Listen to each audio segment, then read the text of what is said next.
Peace and love spread throughout the ether. Free game. I'm going to go ahead and say this. A lot of y'all ain't ready for this video, but I'm going to be straight blunt and say this.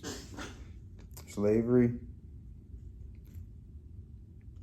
as you know it, wasn't real. Isn't real. Nobody came here on slave ships. Not a soul. If you were born here and you look like me, there's a big chance that you are not a slave, or your ancestors were not a slave, but were Moors. You, as copper-colored indigenous people, if you're watching this and that's what you look like, are a Moor. So, what does that mean? That means that you are not black, because black is an adjective. An adjective describes a person, place, or thing. So you can't be an adjective. You can't be describing something. You are something. Okay? So that you is more. You're more. These are the original people, y'all. The Moors are the original people. The Moors are the Jews in the Bible. The Moors are the people who built the pyramids. The Moors are Kemet, ancient Egypt. All of these are Moors, y'all.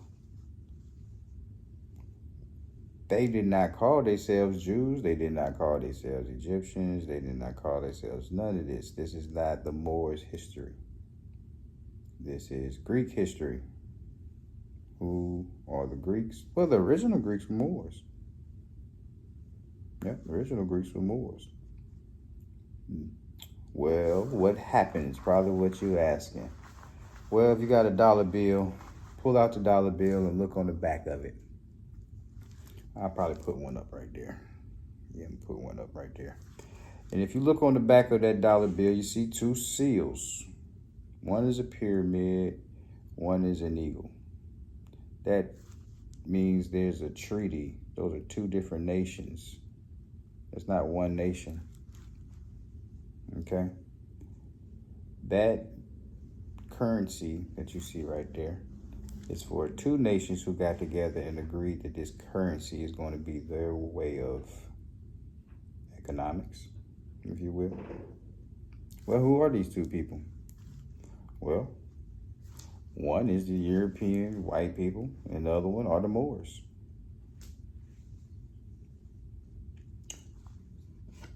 Look it up. Actually, there's a treaty against these, well, for these two nations. These two nations have a treaty. There's a peace treaty that is forever. I guess I'll put the treaty up right here for a second. And if you see this treaty, you're going to see it says a treaty with the Moorish people. And you see there's a lot of different, I guess you can say, laws. I don't know. I'm not looking at it at this point, but I'll put it right there. And one thing is that there's a peace treaty that these people cannot be at war with each other. They can't enslave each other, right? So there's also recognition. I guess I'll put that right here.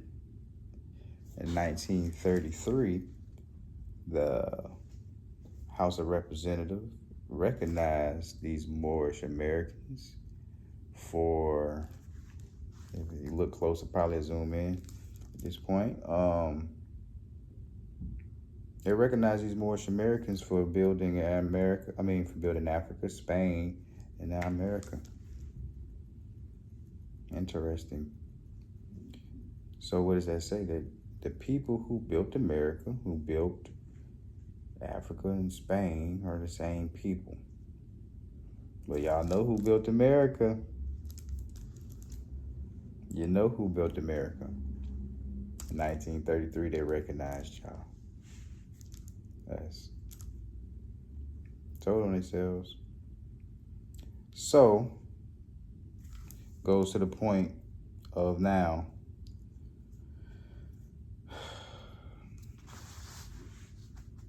what happened? You Christianized yourself. You didn't realize the Inquisition. They didn't want you to know that part of the history. 1492, they wanted you to realize that Christopher Columbus sailed the ocean blue, but they also didn't want you to know in 1492 there was an Inquisition going on. There was an Inquisition going on making every Moor, now I'm going to take that back, everybody, including the Moors, convert to Christianity. If they didn't convert to Christianity, they died. This is what the Inquisition is. Look it up, the Inquisition. Also, during 1492, this is a really good book to read, y'all. This is a really good book to read, because in here you got a lot of Christopher Columbus memoirs. Christopher Columbus actually wrote a letter for permission to sail to the Indies where he thought he was going. And in this letter, he actually kind of proved that, one, the earth is flat. Two, that the Christians were going around basically killing people or converting them. And three, that the people of the land were Moors. They were the same people who fled in the Bible. The same people of the 12 tribes who crossed over from Africa to the Americas. But they're not going to tell you that part of the story, because if they tell you that part of the story, then they got to tell you about this continent that was in the middle, this landmass, the original landmass, the continent of Atlantis, and these beautiful people that lived there on this continent, and they called that continent Mu. These people were the people who were able to use telepathy, mind control, telekinesis. They built the pyramids. They built it with their minds. They had the ability to do things that we lost connection to because that island sank. And that was how we walked back and forth.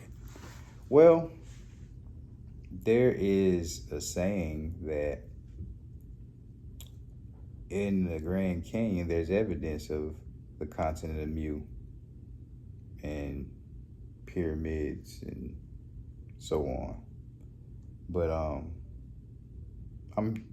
y'all look that up, Continent of Mu. There's actually a book out. You read that, it talks a lot about that. But a lot of our math, a lot of our science, geometry, chemistry comes from this continent, the island, if you may, of Mu. I'm about to put a little video to this I'm gonna add before I go. Y'all check out Bashar. I like Bashar. Check out what he says about the continent of Mu. Peace and love spread throughout the Earth goes through cycles, and there have been many of what you call cataclysms on the earth that many times have wiped the slate almost clean of a variety of civilizations to begin from a different point, to begin from a different perspective. And thus then also was Lemuria, or Mu in the original language, created once again by Homo sapiens. But this time you will find that they were slightly different, having now more of the genetic lines of different ancient alien societies. They were functioning in a very different way, telepathically, very, very intuitively connected to the earth. The idea being they had, in that sense, no real written language per se, except for a few simple symbols. But the idea is that they were highly telepathic, highly emotional, highly intuitive, very fundamentally natural in the same way that you now consider many of your animals to be, even though they are also intelligent in their own way. Lemurians, or Muans in that sense, were also slightly blue-tinged as representative of the idea of the extraterrestrial race to whom they were genetically connected.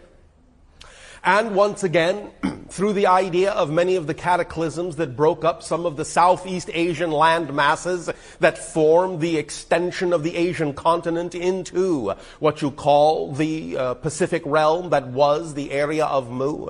As it broke up in that sense, many excursions were taken across the planet, many migrations were taken across the planet to create many other civilizations, some of which are the roots of some of the civilizations you are familiar with now. But one in particular would be what you call the American Indian or Native American or indigenous people societies of the North American continent and the African continent and so on and so forth, which progressed onto the area now in what you call your Atlantic Ocean.